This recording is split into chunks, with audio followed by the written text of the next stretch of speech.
I had barely set foot in my own house after 3 weeks visiting my sick sister in Florida when I heard the words that pierced my heart like sharpened daggers. "So glad you're back, Helen. Perfect timing to grab your things," Jessica shouted from the doorway of my house, the house I built with my own 2 hands over 30 long years. There she was, with that fake smile that had always given me a bad feeling, while my son David and her brother Kevin carried my furniture out as if it were just disposable junk. I stood frozen at the entrance, watching them haul away my favorite armchair, the one where I spent so many nights waiting for David to get home from his teenage shenanigans. My heart started pounding so hard, I thought I was going to have a heart attack right then and there. Jessica kept talking in that syrupy voice she used when she wanted to manipulate everyone. "Oh, Helen, it's about time you got here. David and I have been waiting for this moment to give you the news. We've decided this house is just too big for someone your age to live in alone. Imagine, 68 years old and living in a 3-story house. That's not safe for you." I stared at her, unable to believe what I was hearing. 68 years old, she said, as if I were some decrepit old woman who couldn't take care of herself. This woman, who had barely set foot in my house 5 years ago when she married my David, was now talking to me as if she owned the place. Kevin, that brother-in-law who had always struck me as a freeloader, came closer, carrying my television. "Don't you worry, Helen. We've already found the perfect place for you. It's a tiny little apartment, really cozy, near downtown. You'll be much better off there, without so many stairs to climb. And the best part is, it only costs $300 a month. David already spoke with the landlord, and he says you can move in tomorrow morning." I felt the blood freeze in my veins. $300 a month to live like I was being put out to pasture, when this house they wanted to take from me had cost me a lifetime of sweat. My David, my only son, the one I raised with so much sacrifice after his father abandoned us when he was just 5 years old, wouldn't even look me in the eye. He was busy taking apart my dining room table, the table where we celebrated his birthdays, where he did his homework throughout his childhood, where I cried so many times wondering if I was being a good mother. "Son," I said, my voice trembling, "what is going on here? Why are you moving my things without asking me?" "This is my house, David. The house I bought by working as a housekeeper in 5 different homes for 30 years. The house where you grew up and became a man." He finally looked at me, but his eyes weren't the same. It was as if Jessica had cast a veil over them, as if he were seeing me through her eyes. "Mom, we already talked about this. You can't keep living alone in such a big house. You're not young enough to maintain all this anymore. Jessica and I need space to start our family. She's pregnant. Mom, we're going to have a baby, and we need this child to grow up in a proper house, not that tiny apartment where we're living." Tears started rolling down my cheeks. Pregnant. My daughter-in-law was pregnant, and I was the last to know. And on top of that, they were kicking me out of my own home to make room for a baby that hadn't even been born yet. Jessica walked over to David and caressed his arm with that possessive attitude that had always bothered me. "Oh, honey, your mom's being emotional. It's normal at her age. But she'll be much better off in her new apartment, with no responsibilities, nothing to clean. She'll be able to rest, as she deserves after so much work." I looked around my living room, seeing the walls I painted one by one every weekend, the floors I polished with my own hands until they shone. I remembered when I bought this house, a modest 2-bedroom cottage that had cost $8,000 back then. I worked day and night to save up those first $2,000 for the down payment. I cleaned houses from 5 in the morning until 8 at night, sometimes without a break on weekends. My hands grew calloused, my back began to stoop, but every dollar I earned was another brick for our future, for David's future. For 10 years, I faithfully paid $400 a month to the bank, never missing a single payment. I remembered perfectly the day I paid off the mortgage. David was 15, and when I came home with the document that said the house was completely ours, I cried with joy, and he hugged me, telling me I was the best mom in the world. Then I invested another 20 years expanding it, building the 2nd floor, the 3rd floor, improving every corner. I made every improvement thinking that one day David would bring his wife here, and they would have enough space to raise my grandchildren. But now my own son was looking at me as if I were a nuisance, as if all my sacrifice had been for nothing. Jessica continued to direct the move as if she were the director of a play, and I was just a minor actor who needed to exit the stage. Kevin, go up and get the things from the second floor. David, help me disconnect the washing machine. Helen, if you have anything valuable you want to take, you'd better start setting it aside because the moving truck is coming early tomorrow morning. The moving truck is coming early tomorrow morning, Jessica repeated as she checked a list she held in her hand, as if she had been planning this for weeks. I just stood there, feeling the world crumble at my feet. I couldn't believe my own son was participating in this betrayal. David, I said, trying to stay calm, I need to talk to you alone. Please, come here. He looked at me impatiently, as if I were a petulant child interrupting the adults' games. Mom, there's nothing to talk about. We've made our decision. It's for the best for everyone. The best for everyone. Those words echoed in my head like funeral bells. When had my son stopped considering me part of that everyone? When had I become a burden, an obstacle to be removed from the path? Jessica came over and placed a hand on my shoulder with a false compassion that made me sick to my stomach. Helen, please understand this is nothing personal. It's just that you've done your part as a mother. Now it's time for you to enjoy your old age without any worries. We'll take care of the house, the expenses, everything. You just have to relax in your new apartment. Old age. That word hit me like a slap. I felt strong, capable, with many productive years ahead of me. There were women my age who ran marathons, who traveled the world, who started new businesses. But to Jessica, I was already a relic to be stored away in a small apartment, out of sight, like old furniture that no longer matches the new decor. I then remembered all the signs I had ignored over the past 5 years. Since Jessica came into our lives, she had begun a subtle but constant campaign to push me away from David. At first, it was seemingly innocent comments. Oh, Helen, it's a shame David has to come see you every Sunday. We barely get any time to ourselves. Or when I prepared family meals, she would say things like, poor Helen, she kills herself cooking for everyone. She shouldn't have to work so hard at her age anymore. Little by little, she managed to get David to stop coming on Sundays. Then the visits spaced out to every 15 days, then to once a month. Every time I called him, she had a perfect excuse. David was too stressed from work. David needed to rest on weekends. David was helping his brother-in-law Kevin with an important project. It was always David this, David that. But never David wants to come see his mom because he loves her. The plan had been perfect. While I was taking care of my sister Lydia, who had been in an accident and needed help with her recovery, Jessica had had 3 full weeks to work on my son's mind. 3 weeks to fill his head with ideas about my incompetence, my age, my supposed need for special care.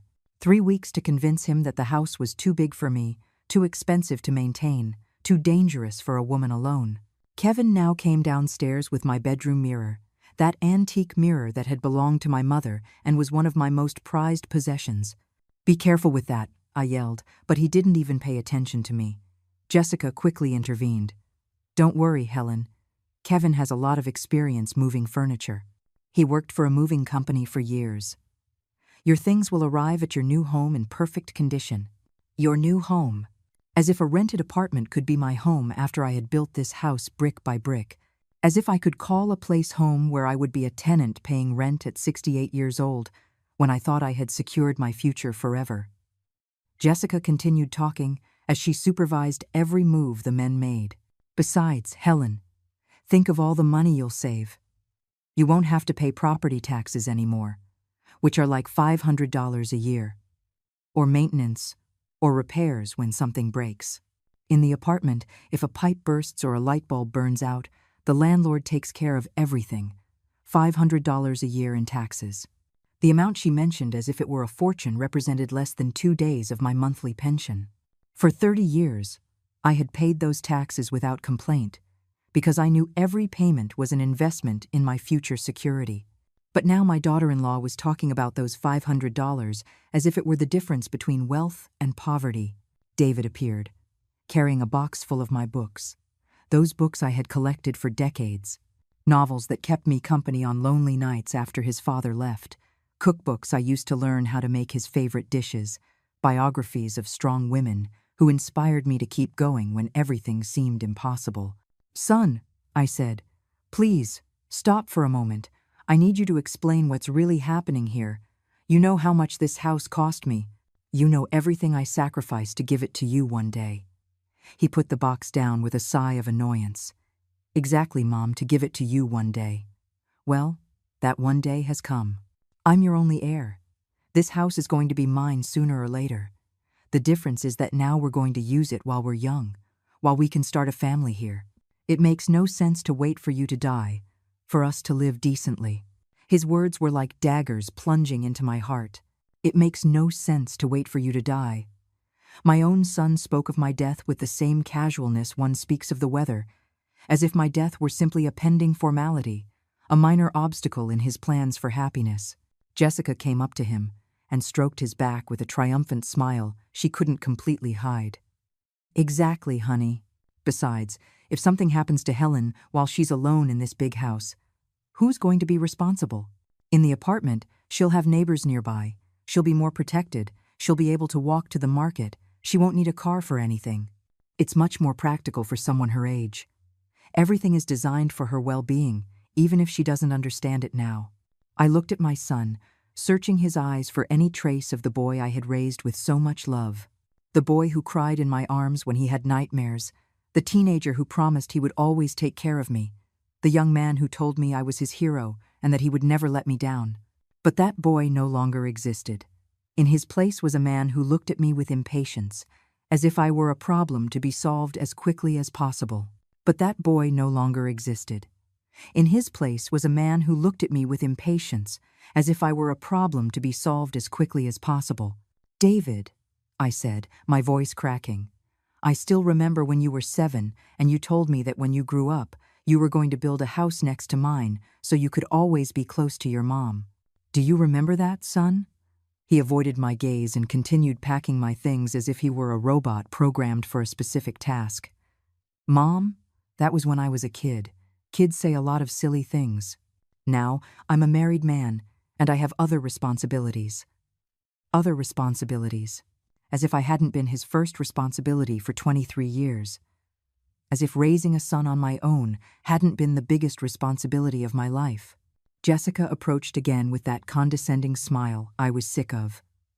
Oh, Helen, don't be so sentimental. Children grow up and start their own families. It's the law of life. You've done your part as a mother. Now let him do his part as a husband and future father. Do his part as a husband. Those words sounded as if David were an actor in a play directed by Jessica, where I had been relegated to the role of an unimportant extra. Kevin appeared again, this time carrying my sewing machine. The machine I had used to make David's school uniforms throughout his childhood, to sew curtains for every window in this house, to earn extra money by mending clothes for the neighbors when money was tight. Hey, Kevin, I said, be careful with that machine. It's very delicate and worth a lot of money. He laughed contemptuously. Helen, this relic is useless now. Nowadays, clothes are bought ready-made. Nobody wastes time sewing. But don't worry. In the apartment, you'll have more space without so much old junk in the way. Old junk in the way. Every object in this house had a story, a memory, a reason for being. But to them, my entire life had become mere clutter that needed to be cleared out to make room for the new, the modern, what really mattered. Jessica was now rummaging through my kitchen cabinets, pulling out my pots and pans as if she were an inspector evaluating what was worth saving and what should be thrown away. Helen, these pots are so worn out. In the new apartment, David and I will buy you a whole new set, modern, non-stick. You'll find it much easier to cook.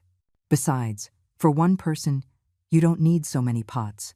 2 or 3 is more than enough. I looked at her in disbelief. Those pots had prepared thousands of meals for David. They had been my faithful companions through decades of cooking with love for my family. But to Jessica, they were just junk to be replaced.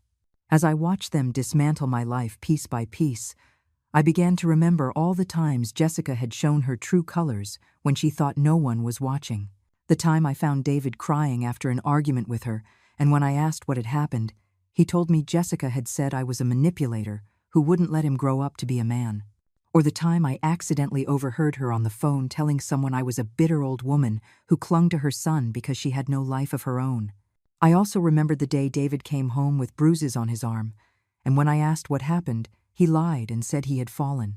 But I had seen those kinds of marks before on other women I cleaned houses with. Women who came to work trying to hide bruises and who made up increasingly elaborate excuses to explain their injuries. However, when I tried to talk to David about my suspicions, he got so angry with me that he stopped speaking to me for 2 weeks. Jessica had managed to isolate David not only from me but from all his childhood friends, his cousins, from all the family who might have noticed the changes in his personality. Little by little, she had turned him into a stranger, someone who no longer resembled the son I had raised. And now I was seeing the final result of that manipulation. A man who was capable of kicking his own mother out of her house without the slightest remorse. David went back up to my room and started emptying my drawers. "Mom, there's a lot of stuff here you don't need anymore. Old letters, photographs, memories that just take up space. You'll have very little storage in the apartment, so you'd better start choosing only what's essential." I ran up the stairs after him. "David, those aren't old things. Those are your letters, pictures of you as a baby, from your first communion, your graduation. It's our family history." He looked at me with that coldness that chilled my blood. "Mom, the past is the past. Now I have to think about the future, about my wife, about my child who's on the way. I can't carry around sentimental junk my whole life that holds me back. Jessica is right when she says you live too attached to memories." Jessica is right. That phrase had become my son's favorite refrain over the last few years. No matter what topic we were discussing, it always ended with those 3 words that canceled out any opinion of mine, any experience I might bring, any advice I wanted to give. Jessica is right when she says you spend too much money on food. Jessica is right when she says this house is too big for you. Jessica is right when she says you need to exercise more. Jessica was always right, and I was always wrong. Kevin appeared in the room carrying an empty box. "Helen, you can put the things you really want to take in here. But remember, the apartment is small, so don't get too carried away." I looked at that box, which could hold barely a fraction of a lifetime's worth of memories, and felt a profound despair. How is it possible that 68 years of existence could fit into a cardboard box? I went back downstairs to the living room and found Jessica directing the operation like a general on a battlefield. She had made a detailed list of all the furniture and was assigning destinations for each piece. The big sofa goes in the main living room, the dining chairs go in the dining room, the big TV goes in our bedroom. Everything was planned. Everything had its place in her new life, in the life they were going to build on the ruins of mine. I sat on the stairs and watched as my house was transformed into a strange, empty place, stripped of everything that had made it a home for so many years. It was like watching my existence being erased with a giant eraser, eliminating any trace that I had lived there, that I had been happy there, that I had built dreams and memories in every corner of that house. Jessica approached me with that false compassion I knew so well. "Helen, I know this is hard for you, but think of all the positives. You'll meet new people in the building. You'll have fewer responsibilities. You'll be able to travel without worrying about the house. It's like starting a new life. A new life at 68, without my own home, without savings because I had invested everything in this property, without a family because my only son had betrayed me. What kind of new life was that? What kind of new life was that? A life where I would have to start from scratch, when I thought I had already secured my future forever." Jessica continued with her motivational speech, as if she were a salesperson trying to convince me to buy something I didn't need. "Besides, Helen, think about your grandchild. When he's born, he's going to need a stable home, with young parents who can raise him properly. You'll be able to visit him whenever you want. You'll be a wonderful grandmother without the pressures of maintaining such a big house. Visit him whenever I want, as if I were a stranger asking for permission to see my own grandchild. As if my role in that baby's life was that of an occasional guest, not the grandmother who had dreamed of taking care of him, of teaching him the same songs I sang to David, of telling him the same stories I had made up for my son when he was little. Now all of that would depend on Jessica's generosity, on her mood, on her willingness to let me be a part of my grandchild's life. David came downstairs carrying my jewelry box, that small wooden box where I kept the few pieces of jewelry I owned. The engagement ring his father had given me that I never had the heart to sell despite his abandonment, the pearl earrings I bought for myself when I finished paying off the house, the gold chain that had belonged to my mother. "Mom," he said, looking through the contents, "this jewelry is so outdated. Jessica says that when the baby comes, it would be better if you sold it and bought something more modern for the child. Clothes, toys, useful things." Jessica says, again that phrase that had become the new constitution of my family. Now it turned out my daughter-in-law had opinions about my jewelry, about what I should do with the few valuables I had left. And my son, instead of defending me, had become the messenger of these orders disguised as suggestions. "Son," I said, trying to stay calm, "that jewelry has a sentimental value that can't be measured in money. They are mementos of important moments in my life." He sighed impatiently. "Mom, sentimental value doesn't feed a baby. When my son is born, he's going to need concrete things, not dusty old memories.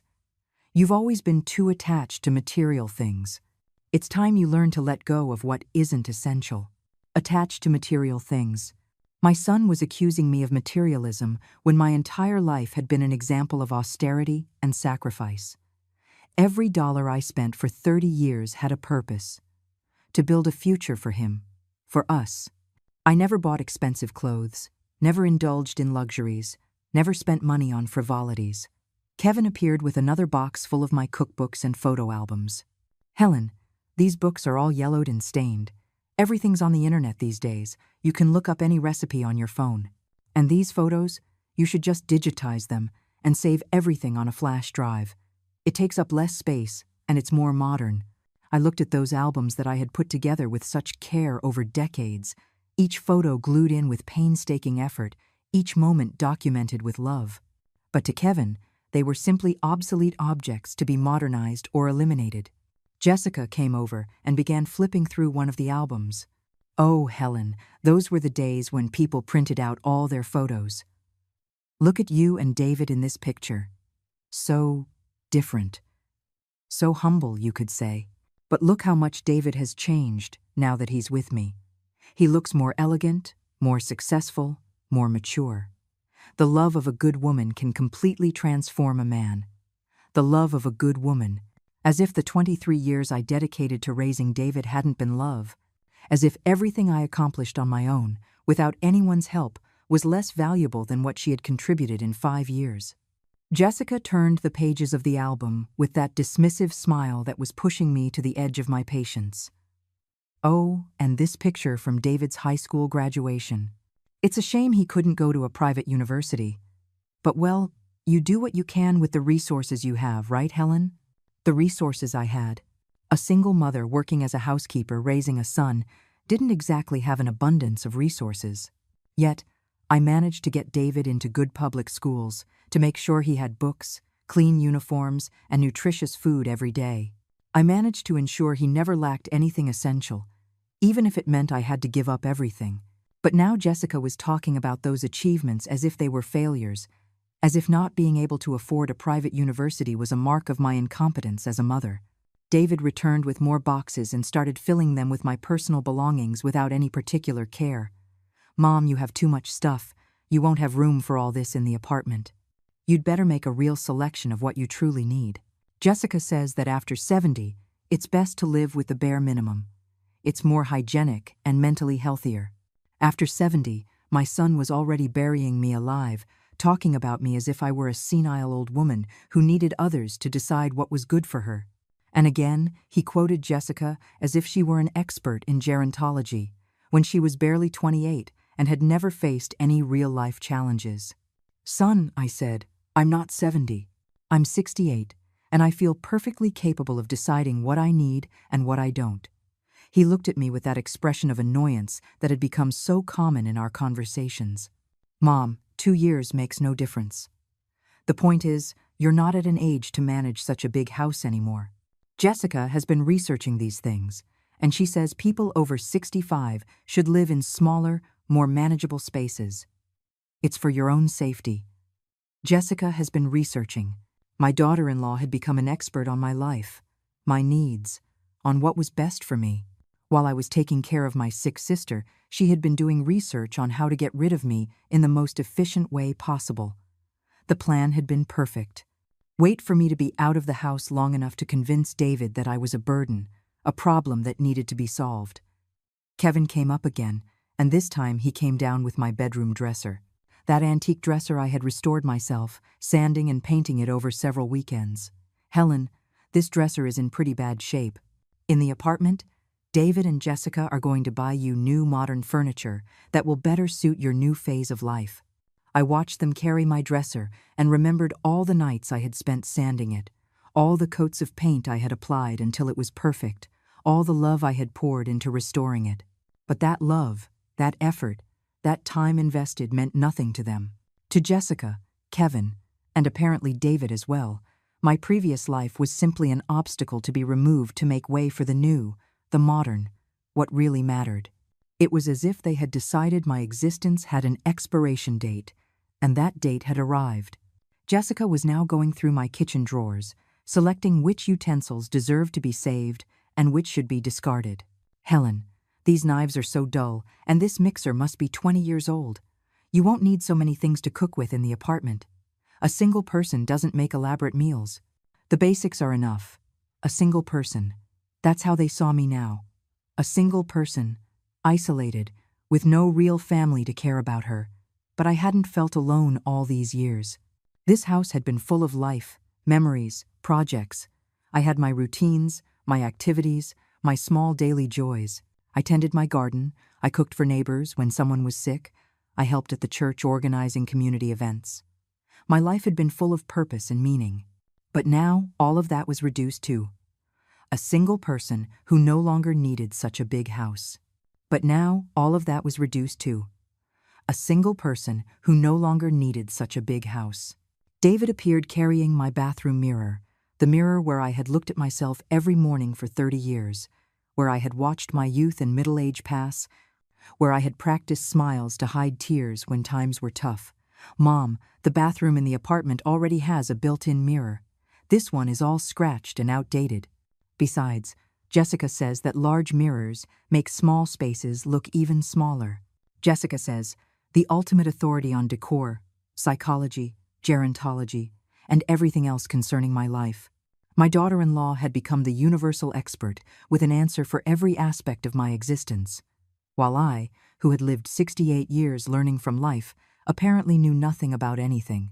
It was incredible how a 28-year-old woman, who had never faced true hardship, had set herself up as the authority on what was best for a woman who had raised a son on her own and built a house with her own hands.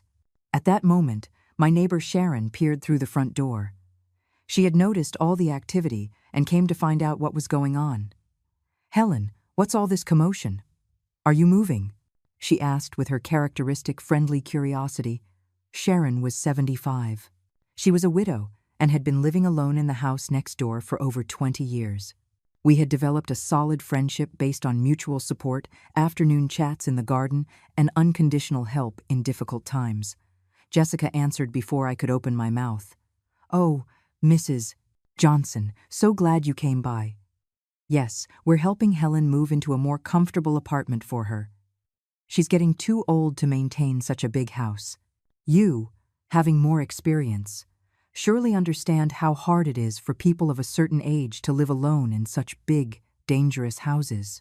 Sharon looked at me with surprise and then sized up Jessica with that penetrating gaze that older people develop to spot liars.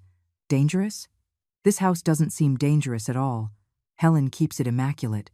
Besides, she's barely 68. I'm 75, and I live perfectly fine on my own. I don't see why she couldn't do the same." Sharon's intervention seemed to make Jessica uncomfortable. She hadn't expected anyone to question her narrative about my supposed frailty. "Well, Mrs. Johnson, every case is different. Helen has already expressed her desire to move to a quieter place, with fewer responsibilities. We're just respecting her decision and helping her with the process." I expressed my desire. That blatant lie, told with such natural ease, left me momentarily speechless. Sharon looked me directly in the eyes, searching for the truth she knew she wasn't hearing. "Helen, is that true? You want to move?" Her tone clearly indicated she knew the answer, but she wanted me to say it out loud, to give me a chance to defend my side of the story. I looked at David, hoping he would tell the truth, that he would admit this move wasn't my idea. But he avoided my gaze and continued packing as if the conversation didn't concern him.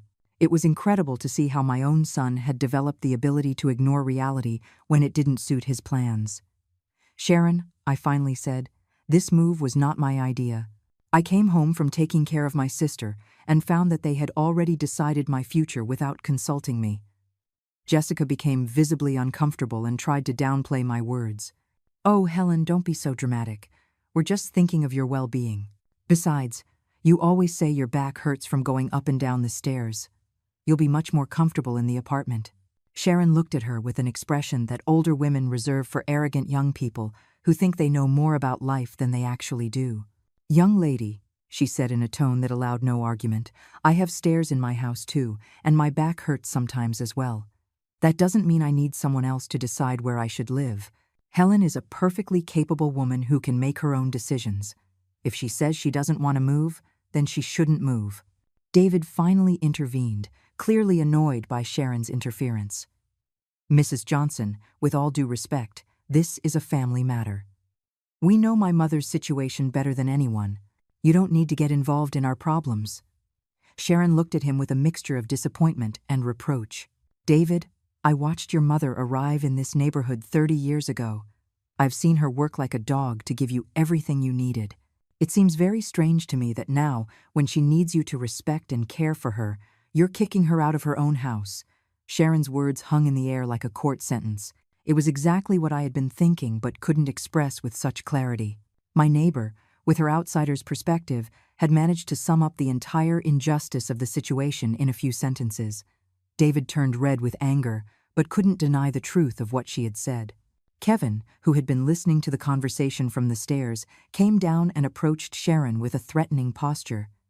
"Ma'am, you don't know what you're talking about. This family has made a decision and doesn't need advice from strangers. I suggest you mind your own business and let us handle ours in peace."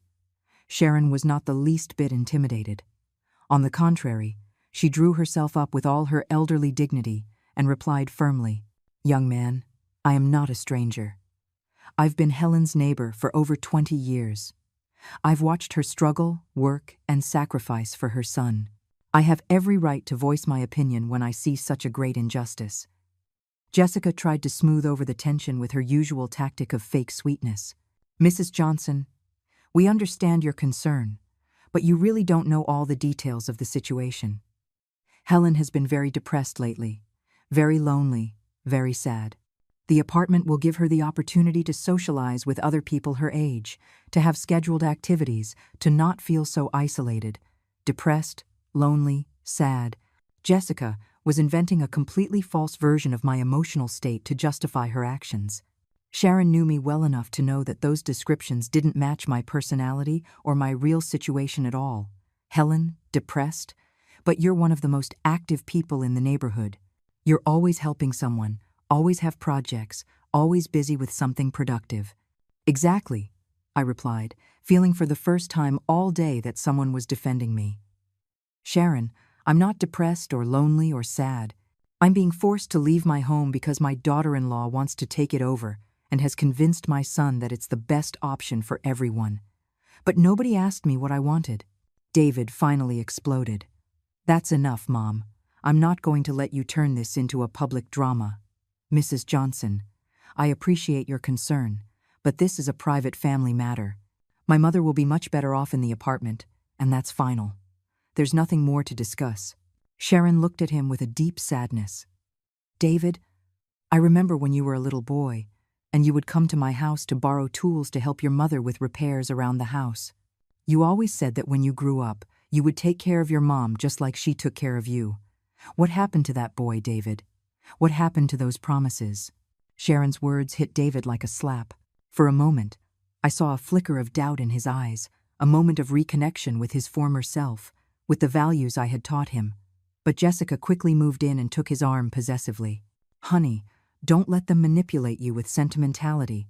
You've already made the right decision. Now you have to stand firm and think about our future, about our baby." And just like that, once again, Jessica managed to extinguish any spark of conscience that might have ignited in my son. Sharon looked at me with understanding and whispered in my ear, "Helen, if you need anything, any help at all, don't hesitate to knock on my door. This isn't over. This isn't over." Sharon's words echoed in my mind like a promise of hope in the midst of this nightmare. For the first time all day, I felt that I wasn't completely alone, that someone else could see the injustice being done to me. After Sharon left, Jessica looked at me with a smile that failed to hide her irritation at my neighbor's interference. "Helen, I hope you're not going to create unnecessary problems. We already have everything organized, and it would be a shame if we had to complicate things because of gossip from nosy neighbors." Gossip from nosy neighbors. That's how Jessica classified the only voice that had risen in my defense all day. To her, anyone who questioned her decisions was automatically a meddler, a gossip, someone who didn't understand the situation. It was incredible how she had managed to create a bubble around David where only her version of reality was valid. David continued packing my belongings with a mechanical efficiency that broke my heart. It was as if he had completely disconnected his emotions, as if he were a stranger hired for a move and not the son I had raised with so much love. Kevin came up again, and this time he came down with my desk. That small desk where I had paid all the house bills for 30 years, where I had helped David with his homework, where I had cried silently on the most difficult nights. "Helen, this desk is really old and scratched," Kevin said as he carried it towards the door. "You won't have room for so much furniture in the apartment. Besides, everything is done on the computer these days. You don't need desks anymore to write letters or pay bills." I looked at that desk that had been my faithful companion for decades and felt as if pieces of my soul were being torn away. Jessica approached with a folder in her hand and began to show me some papers. "Look, Helen, I have all the information about the apartment here. It's only $400 a month, including water and electricity. David already paid the first month and the security deposit. The lease is in his name, so you don't have to worry about the legal paperwork." That sentence sent a chill down my spine. Not only were they taking my house, but they were also making me completely dependent on David. Without a lease in my name, with no rights as a tenant, with no legal security, if David decided to stop paying the rent, I would be out on the street with no recourse. It was the perfect plan to keep me controlled and submissive forever. "David," I said, "I need to talk to you about that lease. If I'm going to live in that apartment, the lease needs to be in my name. I have a right to legal security in my housing." He looked at me impatiently. "Mom, don't complicate things. It's better if it's in my name so I can handle all the payments directly. You don't have to worry about anything. Just move in and live peacefully. Just move in and live peacefully." As if it were that simple, as if giving up all my rights was an act of liberation. "Son," I said, "I have my pension. I can pay my own rent. I don't need you to support me as if I were a helpless child." He looked at me with that condescending expression he had learned from Jessica. "Mom, your pension is very small, barely $700 a month. That's not enough to pay for rent, food, medicine, and personal expenses. It's better if I take care of everything. $700 a month." My pension, the result of 30 years of honest work, was now being dismissed as very small by a son who had never had to manage a tight budget. For years, I had lived comfortably on that pension because my house was paid off and my expenses were minimal. But now that they were forcing me to pay rent, suddenly my money wasn't enough, and I needed to depend on my son's charity. Jessica intervened with her calculated smile. "Exactly, Helen. Besides, when the baby is born, there will be a lot of extra expenses. David won't be able to pay for your apartment and support a family at the same time. It's better if we organize everything practically and realistically from the start. Support a family at the same time." Jessica had managed to make David see me as an additional financial burden, an unnecessary expense that competed with the needs of his new family. 30 years of investing every cent in my son's future, and now I was the obstacle to his economic stability. Kevin returned with more empty boxes and began packing my books carelessly. "Helen, these books are all yellowed and smell musty. In the new apartment, it's better to keep everything fresh and clean. Old books attract dust mites and can cause respiratory problems." My books, Those companions that had been with me through lonely nights were now classified as a health risk. At that moment, David's phone rang. It was Mark, a family friend who was also a lawyer. David answered with some discomfort, probably knowing that Mark wouldn't approve of what he was doing.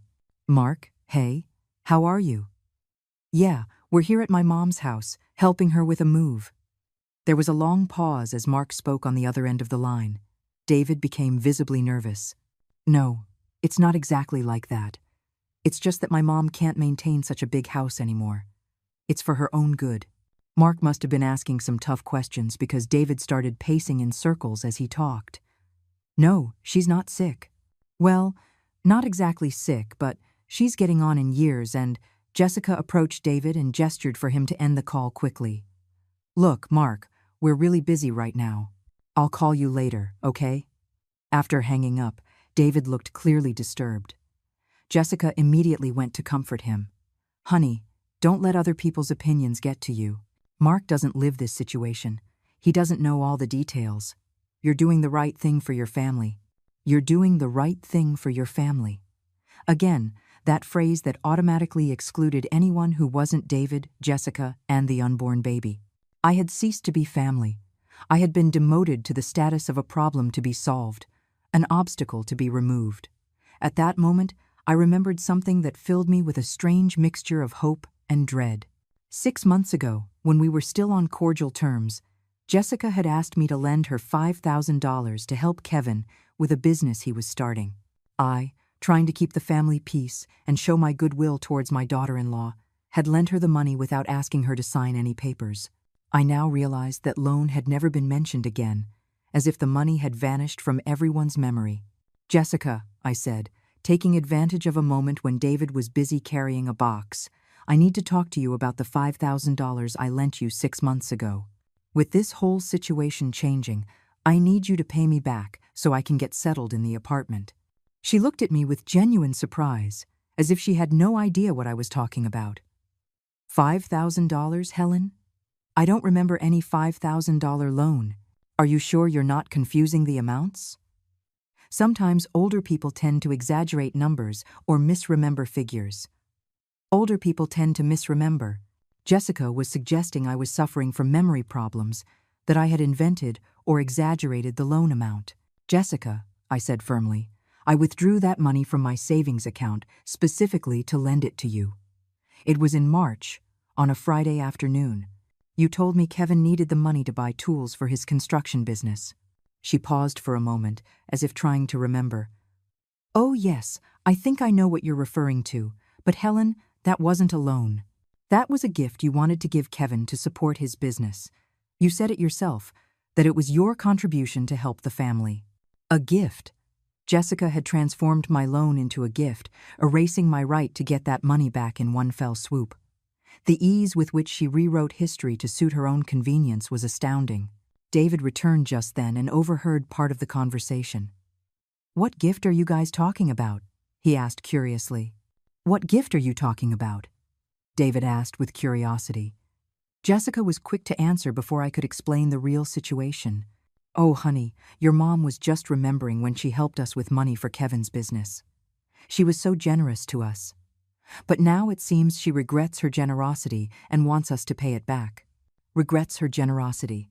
Jessica had once again managed to completely distort the facts, painting me as a petty woman who was going back on a charitable act. David looked at me with disappointment.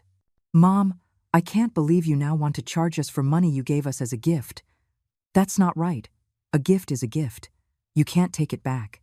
"Son," I said desperately, "it wasn't a gift. It was a loan.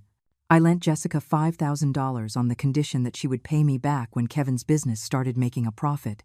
David shook his head, clearly convinced by his wife's version.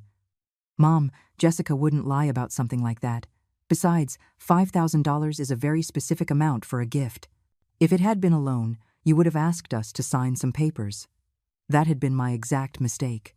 Trusting the word of family, believing that among us it wasn't necessary to formalize agreements with legal documents. Now that trust had become my downfall. Jessica smiled with satisfaction, knowing she had won another battle in the silent war she had been waging against me for years. Kevin came downstairs at that moment, carrying my old sewing machine, and overheard part of the conversation. "What are you talking about?" he asked with that feigned innocence I had learned to recognize. Jessica quickly explained the situation, presenting me as a woman trying to reclaim money she had generously gifted. Kevin put on an exaggerated expression of surprise.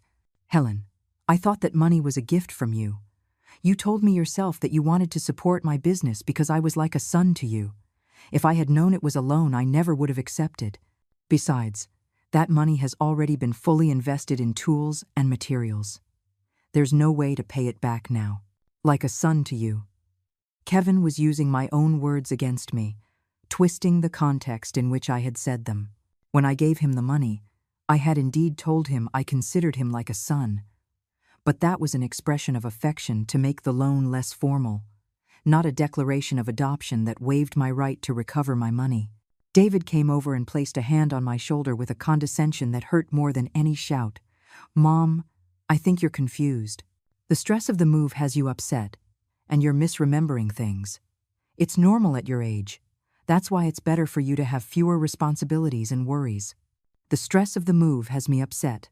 My own son was suggesting I was suffering from mental confusion, that my memory was no longer reliable. It was the perfect strategy. Any claim I made could be dismissed as a product of senility or confusion. That way, they could rewrite history to their convenience without fear of contradiction." Jessica seized the moment to elaborate on that narrative. "David is right, Helen. I've noticed you've been very forgetful lately. The other day you couldn't remember where you put your house keys, and last week you forgot to turn off the stove. These are signs that you need special care, not additional responsibilities like managing money or contracts. Forgetful." Jessica was building a case for my supposed mental decline based on minor incidents that happen to anyone of any age. Losing keys or occasionally forgetting to turn off the stove were not symptoms of dementia, but in my daughter-in-law's mouth, they became evidence of my inability to live independently. The phone rang again, and this time David had no choice but to answer because he saw Mark's name on the screen. Apparently, his lawyer friend had been doing some research or making some inquiries and had more questions. David answered with clear reluctance. "Hey, Mark. No, we're not doing anything illegal. It's a consensual family decision." Consensual. David was blatantly lying to his lawyer friend, claiming I had participated in the decision to move when the reality was the complete opposite. Jessica went over to David and whispered something in his ear, clearly trying to influence what he should say. David nodded and continued the phone conversation. "Look, Mark, my mom can't live alone anymore. She's had several episodes of confusion and forgetfulness. We're acting in her best interest. Episodes of confusion and forgetfulness." Now David was creating a false medical history about my mental condition to justify his actions to his lawyer friend. It was incredible to see how the lie grew and became more sophisticated with each conversation. After hanging up, David looked clearly uncomfortable. Mark had asked questions he didn't have satisfactory answers for, had posed legal scenarios he hadn't considered. Jessica immediately went to reassure him. "Honey, don't let Mark fill your head with doubts. He doesn't understand the situation because he doesn't live with us. He doesn't see how difficult everything has become with your mom. How difficult everything has become with me. In Jessica's narrative, I had become an impossible burden to handle, a problem that required drastic solutions. But the reality was that for the past 5 years, since she came into our lives, David's visits had become increasingly scarce and tense. It wasn't that I had become more difficult, but that she had succeeded in creating a barrier between my son and me. Kevin returned with another box full of my belongings and approached Jessica. "Sis, we're almost done with the second floor. Just the master bedroom left." Jessica nodded with satisfaction. "Perfect. The truck comes early tomorrow, and in a few hours, Helen will be settled in her new apartment. Everything will be so much easier for everyone. Everything will be so much easier for everyone." That phrase perfectly summed up Jessica's philosophy. Eliminate any obstacle that complicated her path to happiness, regardless of the human cost of those decisions. I was the obstacle, and my removal from the house was going to make everything easier for them. David went back up to my room and started emptying the last closet. When he came down, He was carrying a box with my personal documents, deeds to the house, property titles, insurance policies, my parents' birth and death certificates. "Mom," he said, "I'm going to keep these documents at my house so they're safe. You might lose them or have them stolen in the apartment. You might lose them or have them stolen." David was confiscating my legal documents under the pretext of protecting them, but in reality, he was cutting off my access to the papers that proved my ownership of the house and my other legal rights. Without those documents, I couldn't prove to any authority that this house was legally mine. "Son," I said, "those documents are mine, and I need to have them with me.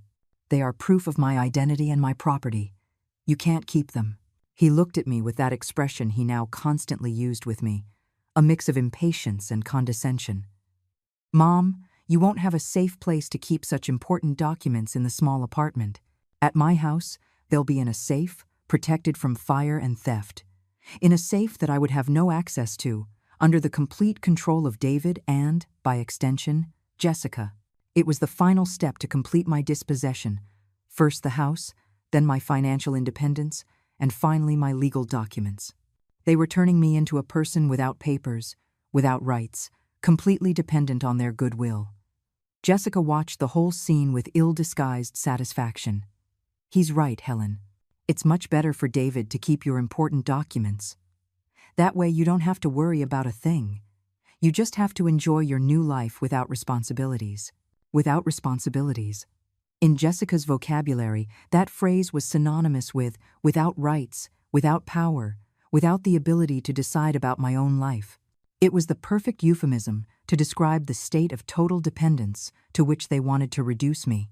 Without responsibilities was the perfect euphemism to describe the state of total dependence they wanted to reduce me to. As David packed my documents into a box he would take to his house, I felt as if they were erasing my legal existence, as if they were turning me into a person invisible to the law. Without deeds, property titles, or insurance policies, I couldn't prove in any court that this house belonged to me. At that decisive moment, I heard a knock at the door. It was Sharon again, but this time she wasn't alone. She was accompanied by Mark, David's lawyer friend, who had apparently decided to come in person to assess the situation after the phone calls he had received. David became visibly nervous at the sight of Mark, knowing he couldn't maintain the facade of a consensual decision in front of someone with legal knowledge. Mark entered the house and surveyed the chaos of the move with professional eyes. "Good afternoon, everyone," he said with a politeness that didn't hide his concern. "David, Sharon has told me a few things that seem very strange. I'd like to speak with Helen alone to understand exactly what's happening here." Jessica immediately stepped forward with her rehearsed smile. "Oh, Mark, so good of you to come. You can see for yourself that we're just helping Helen with a move she wanted to make herself. Everything is very organized and planned for her well-being." Mark looked at her with the expression lawyers reserve for people trying to manipulate them with weak arguments. "Ma'am, with all due respect, I didn't come to speak with you. I came to speak with the owner of this house, who I understand is Helen. And I would like to do so without interference from third parties." David tried to intervene. "Mark, there's no need to dramatize the situation. Everything is in order. My mom will be much better off in the apartment." Mark raised a hand to silence David. "David, you're my friend, but as a lawyer, I have a duty to ensure that the rights of an older adult are not being violated. Helen, I need you to tell me in your own words if you want to move out of this house, or if you are being pressured to do so." It was the first time all day that someone had asked me directly what my wishes were. The first time someone had addressed me as the person with the right to make decisions about my own life. "Mark," I said, my voice trembling but clear, "I do not want to move. This is my house. I built it with 30 years of work. I came home from taking care of my sick sister to find they had already decided to kick me out of my own home." Jessica tried to interrupt. "Mark, you see, Helen has been very confused lately. She's had episodes of memory loss and—" Mark cut her off with authority. "Ma'am, I'm going to ask you not to speak while I'm taking Helen's statement. If you have something to contribute, you can do so later."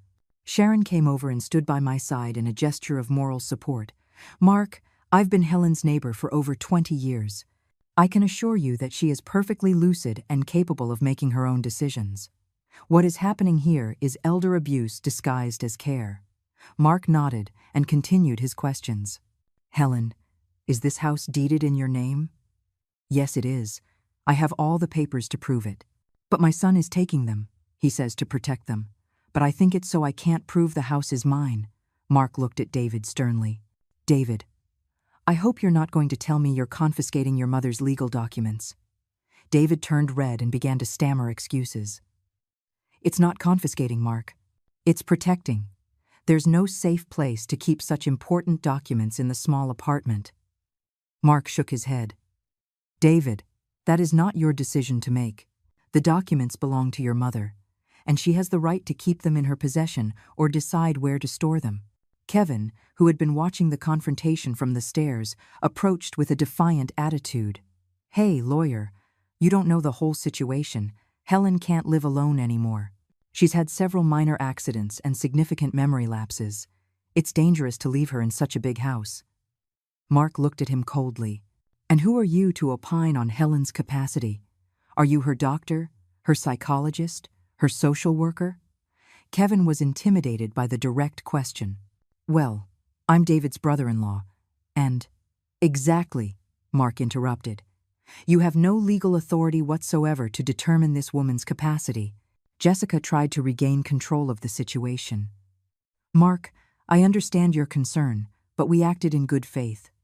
The apartment is already paid for, the furniture is already packed. It would be very complicated to cancel everything now. Mark looked at her with an expression that brooked no argument. Ma'am, good faith does not justify violating a person's rights. If Helen does not want to move, she is not moving. Period. David approached in desperation. Mark, please, don't make this harder than it already is. My wife is pregnant. We need the house to raise our child. We can't keep living in that tiny apartment. Mark looked at him with disappointment. David, I understand you want to provide the best for your family, but you can't do it at the expense of your mother's rights. If you need a bigger house, find one and buy it with your own money. Sharon intervened at the perfect moment. Mark, there's something else you should know. Helen told me she lent this woman $5,000 6 months ago, and now she's denying it was a loan. They're saying it was a gift to avoid paying it back. Mark turned to me with renewed interest. Helen, is that true about the loan? Yes, it is. I lent Jessica $5,000 to help with Kevin's business, but we didn't sign any papers because I trusted my family's word. Now they're saying it was a gift and they won't pay me back. Jessica became very nervous. Mark, that's not true. Helen is confusing things. She said herself it was a gift to support the family. Mark stared at her. Ma'am, $5,000 is a very significant amount for a person on a pension. I find it very strange that someone would gift that amount without a very special reason. At that moment, Sharon took out her cell phone with a triumphant smile. Mark, it turns out I have a recording that might clear a lot of things up. Everyone in the room fell silent, especially Jessica, who turned as pale as a ghost. Sharon continued to explain. You see, Mark, my kitchen window looks directly into Helen's backyard, and a few weeks ago I heard a very interesting conversation. Sharon played the recording on her phone, and Jessica's voice came through clearly. Kevin, we're almost set. The old woman leaves next week to take care of her sister, and those 3 weeks will be perfect to convince David that his mom can't live alone anymore. I'll take care of filling his head with all the reasons why it would be better for her to leave the house. Kevin's voice responded on the recording. And what are you going to do about the money she lent you? Jessica laughed. That money doesn't exist anymore, bro. It was invested in the business and lost. Besides, if the old woman ends up without a house, she's going to need all her money to survive. She won't be in any position to claim loans that, according to us, never existed. The silence in the room was sepulchral. Jessica and Kevin looked at each other in horror, knowing they had been completely exposed. David was in shock, finally seeing his wife's true face. Mark smiled with professional satisfaction. Well, I believe this recording clarifies a great deal about these individuals' true intentions. Jessica desperately tried to discredit the evidence. That recording is taken out of context. We were just joking. We weren't serious. Mark shook his head. Ma'am, a conspiracy to strip an elderly person of her home and her money is not a joke. It is a serious crime that can have very severe criminal consequences. David finally found his voice, but now it was directed at his wife with disbelief and pain. Jessica, is everything on that recording true? You planned all of this from the beginning. You lied to me about my mother. You manipulated me into acting against her. David stared at Jessica with a mixture of horror and disillusionment I had never seen in his eyes. It was as if a blindfold he had worn for years had finally been removed, and he could see reality for the first time. Jessica, desperate to maintain control, tried to approach him with crocodile tears in her eyes. Honey, it's not what it looks like. I only wanted what was best for us, for our baby. Your mom really does need special care, and… David cut her off with a voice I didn't recognize, a voice full of long, suppressed fury. Enough with the lies, Jessica. How many times have you manipulated me? How many times have you filled my head with lies about my mother? Mark seized the moment to take legal control of the situation. David, as a family lawyer and your friend, I have to tell you that your wife and her brother could face criminal charges for conspiracy, fraud, and financial abuse of an elder. This recording is sufficient evidence to file a formal complaint. Kevin, who had been quiet since the recording started, tried to slip out the door, but Sharon blocked his path. Not so fast, young man. You're not leaving until this is completely resolved. Helen deserves to get her money and her dignity back. Kevin glared at her, but he no longer had the intimidating power he had before. Lady, you can't stop me. I'm not a prisoner. Mark intervened with legal authority. Indeed, you can leave, but I recommend you don't leave town because you will likely be subpoenaed by the authorities very soon. The crime of fraud and conspiracy against the elderly is very serious in this state. Jessica clung to David's arm in desperation. David, please, think about our baby. If you report me, our son will be born with his mother in jail. Is that what you want for your family? David pulled away from her grasp with an expression of disgust. Don't manipulate me with the baby anymore, Jessica. If you had thought about him before planning this scam, we wouldn't be in this situation. Sharon took my arm with motherly affection. Helen, now comes the best part. These freeloaders are going to pay for what they did to you, but you have to be strong and report them formally. You can't let them get away with it. I nodded, feeling for the first time all day that I had real allies, people who cared about my well-being without ulterior motives. Mark approached me with a folder he had brought. Helen, I need you to give me all the details of the loan you made. Do you remember the exact date, the amount, the payment method? Any detail you can remember will be helpful in building the case. Yes, Mark, I said. It was March 15th. I withdrew exactly $5,000 from my savings account at the National Bank and gave it to Jessica in cash right here, in this room. Perfect, Mark said, taking notes. The bank will have a record of that transaction, and that will be additional evidence. We'll also need testimony from neighbors about your character and about any suspicious behavior they may have observed from Mrs. Jessica and her brother. David sat on the stairs with his head in his hands, completely defeated. I can't believe I was so blind. My mother was right about Jessica from the beginning, but I didn't want to listen. How could I betray the woman who gave me everything in life like this? I approached my son, and despite all the pain he had caused me, I felt compassion for him. Son, I said softly, you were also a victim of her manipulations. Jessica is very skilled at making people see reality the way it suits her. The important thing now is that you know the truth and you can make the right decisions. David looked at me with tears in his eyes. Mom, can you forgive me? I was a terrible son to you. Jessica, seeing that she had completely lost control over David, switched tactics and tried to appeal directly to my compassion. Helen, please, think about your grandchild. If you report me, this baby will grow up without his mother. You, who are so good, so understanding, surely you wouldn't want that for an innocent child. Mark looked at her sternly.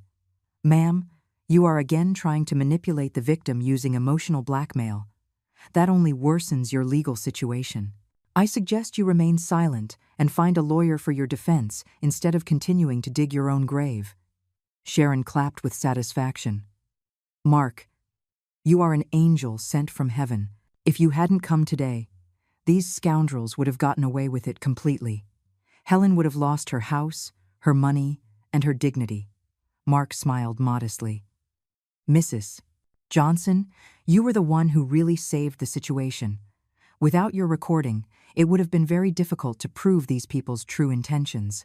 Kevin, who had remained near the door looking for a chance to escape, finally exploded with his true personality. This is ridiculous. Some nosy old woman records private conversations, and now everyone's acting like we're criminals. Helen is too old to manage such a big house. We were doing her a favor. His words confirmed everything Mark needed to hear. Young man, you have just admitted that you believe Helen lacks the capacity to make her own decisions, which is exactly the mindset that leads to elder abuse. And as for recording conversations in a private yard from an adjacent property, that is completely legal. David stood up and began to unpack the boxes he had packed with my belongings. Mom, I'm going to put all your things back where they belong. This is your house, and it will always be your house. Jessica approached with one last, desperate attempt. David, you can't do this. We need this house for our son. We won't have enough space in the apartment. David looked at her with a coldness he had never shown her before. Jessica, you were the one who decided to destroy this family with your lies and manipulations. Now you're going to have to face the consequences of your actions. You can find a bigger apartment with your own money, but this house belongs to my mother. Mark began to explain my legal options. Helen, you can file a criminal complaint for fraud and conspiracy, and you can also sue civilly for the money they stole plus damages. I recommend you do both to ensure that complete justice is served. Sharon offered to be a witness. Mark, I will testify about everything I've seen and heard over the years.